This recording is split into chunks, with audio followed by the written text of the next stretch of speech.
Alunos da segunda série do ensino médio, tudo bem? Quem está falando é a Cris, professora de gramática e texto.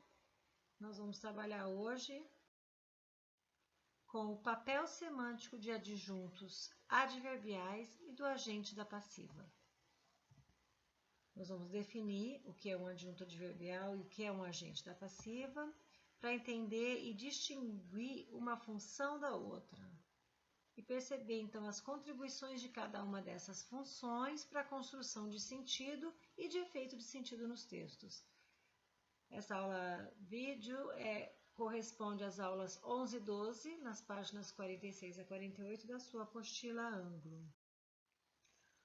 Papel semântico do adjunto adverbial. O adjunto adverbial indica circunstâncias, isto é, caracteriza a ação. Pode-se ligar a um verbo, a um adjetivo, a um advérbio ou a uma oração. Na sequência dessa aula, vocês vão ver exemplos de cada um desses tipos. E o adjunto adverbial não sofre flexão de gênero nem de número. Não tem masculino, feminino, não tem singular e plural. Ele é invariável. Circunstâncias do adjunto adverbial. Vejamos um exemplo. Ontem, em Brasília, Miguel almoçou rapidamente com sua irmã. Miguel almoçou são os termos essenciais dessa oração. Nós temos sujeito Miguel, almoçou o verbo. Ontem indica quando ele almoçou, é o tempo. Em Brasília, o lugar. Rapidamente, o modo como ele almoçou. E com sua irmã, a companhia com quem ele almoçou. Todas essas são diferentes circunstâncias que nós chamamos de adjuntos adverbiais. Estão todas relacionadas ao verbo almoçou, ao fato de que Miguel almoçou. Outros exemplos. A empreiteira entregou a obra com atraso. Com atraso modifica o entregou, o verbo entregou. É uma circunstância de tempo em que ocorreu a entrega. Nós temos o sujeito a empreiteira, o verbo transitivo direto entregou, o objeto direto a obra e, com atraso, então, é classificado como adjunto adverbial de tempo. Os jogadores fizeram uma exibição muito boa, muito está intensificando a noção expressa pelo adjetivo boa. Nós temos, então, os jogadores sujeito fizeram verbo transitivo direto, uma exibição objeto direto, e aqui, então, o adjunto adverbial de intensidade, muito, que modifica o adjetivo boa. Então, nós temos esses dois exemplos, um adjunto adverbial de tempo e um adjunto adverbial de intensidade. Outro exemplo. A notícia chegou muito cedo. Muito está intensificando o advérbio cedo. Com isso, eu tenho o terceiro tipo de palavra, classe de palavra, que é afetada pelo adjunto adverbial. Nós vimos o exemplo do verbo, nós vimos o exemplo do adjetivo, e esse é o caso de um advérbio que modifica outro advérbio. Então, a notícia é o sujeito, chegou o verbo transitivo direto. Muito é o meu adjunto adverbial de intensidade, que modifica o advérbio cedo. O último exemplo. Felizmente, os reféns foram libertados. Felizmente está modificando toda uma oração. Os reféns foram libertados.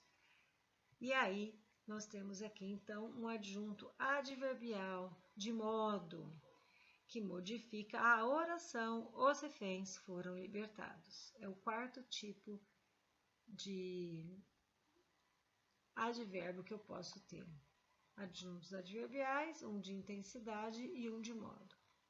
E nós poderíamos perguntar, e o cedo na primeira oração? A notícia chegou muito cedo. Cedo também é um advérbio que modifica chegou.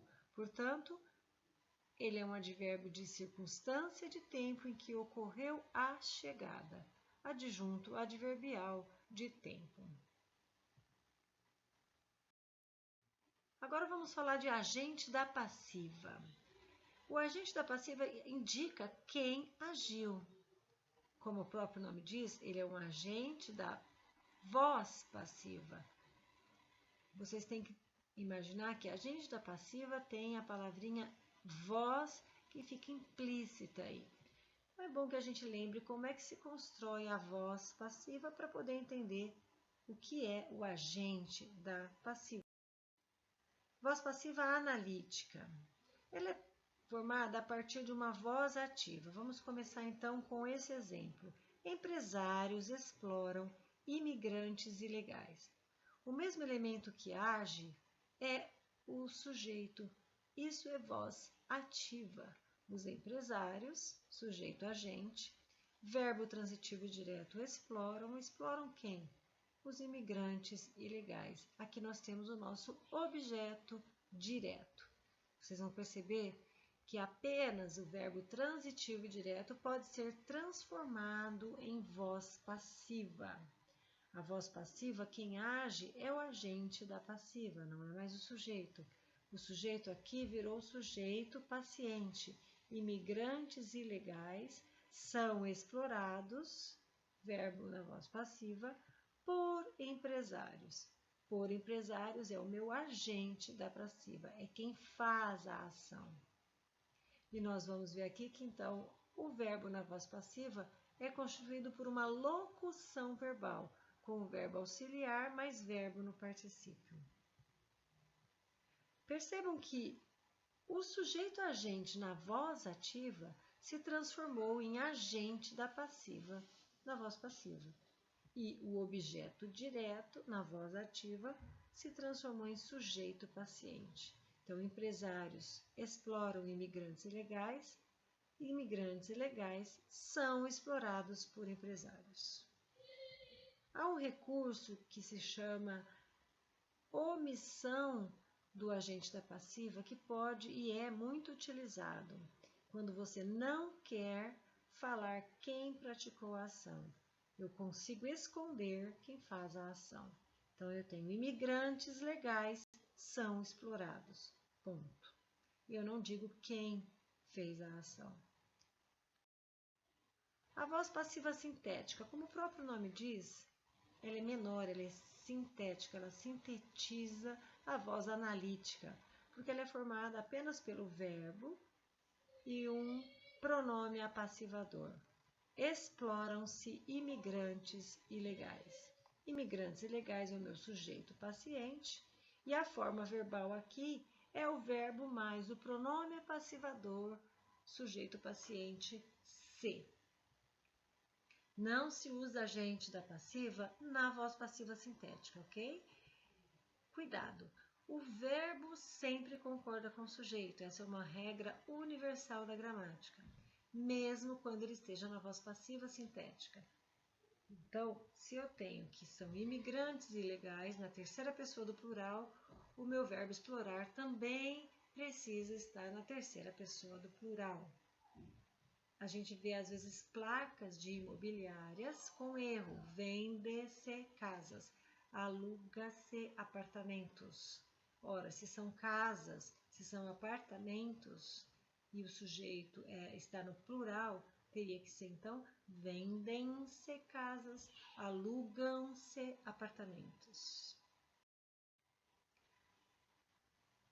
Essa foi a aula de papel semântico de adjuntos adverbiais e do agente da passiva, correspondente às aulas 11 e 12 da sua apostila Ângulo.